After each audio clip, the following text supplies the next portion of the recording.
Bos, kita nak buat projek apa minggu ni, bos? Okey, minggu ni saya nak buat projek saya punya kitchen outdoor saya ni. So saya nak pasang ni. Nak pasang water filter ni. So water filter ni korang kena pasang yang dekat setiap rumah korang sebab kalau korang masak, terutamanya masak nasi lah, kalau korang pasang water filter ni, kesan dia apa tau? Ini bukan saya punya cerita Ini korang boleh tengok saya punya cerita ni ataupun fakta saya ni dekat mana-mana tempat lah. Saya tak boleh nak sebut. Okay, tapi kau boleh tengok, bila korang masak nasi, gunakan filter air yang ditapis, nasi tu akan jadi lebih, apa orang cakap, lebih tahan lama, tidak mudah basi daripada korang masak nasi menggunakan air pipe yang direct terus. Macam tu. Okay, so ini water filter. Ni saya buka dulu, saya tunjukkan dengan korang. Okay, Allahu Akbar. So ni water filter ni 3 dalam 1. Okay, sekejap, saya buka dulu. Macam ni dia punya filter dia ni. Okay, nampak tak rupa dia macam mana? Cantik kan? Cantik. So yang ini korang boleh letak dekat sinki rumah korang, khas untuk basuh makanan-makanan, buah-buahan. Korang nak basuh korang punya nasi-nasi, nak masak nasi, semua korang pakai water filter ni. Nampak ni? Dia ada filter A, filter B, filter C. Maksudnya dia ada 3 jenis filter. So yang ini nanti dia punya pipe air masuk dia ni. Ni pipe air masuk dia ni. Kita akan pasang dekat mana? Kita akan pasang dekat kepala pipe kita. Contoh, jom sini. Contoh kat sini.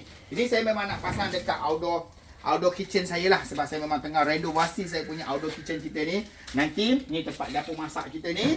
Kita nak pasang kepala pipe ni pula. Nak pasang kepala pipe yang ni. Kita pasang dekat sini. Senang. Nak masak-masak apa semua nanti pakai kepala pipe ni. Okey, tapi bukan saya nak cerita kepala pipe. Yang saya nak cerita adalah ni, filter ni. So cara pemasangan dia macam mana bang? Ya Allah, senang cara pemasangan dia ni. Bila korang beli ni, yang ni korang buka. Okey, buka ada macam ni. So yang ini pasang dekat kepala pipe yang sini.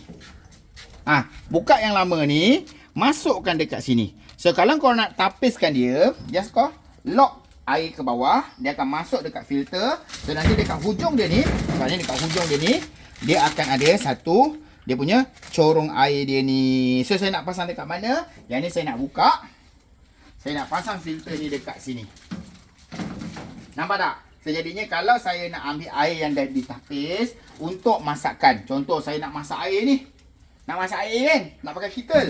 Jadinya saya tak pakai air pipe. Saya akan masak gunakan air yang dah ditapis. So kalau saya nak masak nasi, saya akan gunakan air yang dah ditapis. Faham tak fungsi dia penapis ni? So korang tengok nanti.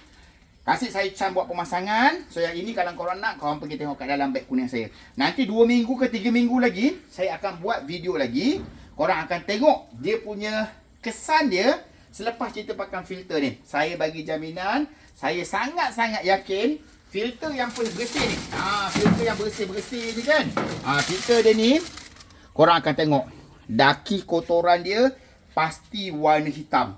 Pasti kotor punya. Okey, tak apa. Yang ini saya letakkan dulu dekat dalam beg kuning water filter yang ini. So kalau kau nak beli, korang beli. Tapi kalau kau nak tahan-tahan dulu, sabar-sabar dulu, kau tunggu 2 minggu lagi, saya akan update lagi video yang terkini berkenaan dengan water filter yang saya pasang ni. Okey? Jangan lupa So yang ini kalau korang tak sabar, korang percaya apa yang saya cakap, korang yakin apa yang saya suggestkan, korang beli je terus. Saya letak kat dalam beg kuning So yang ini saya bagi jaminan memang bagus untuk keluarga kita semua sekali.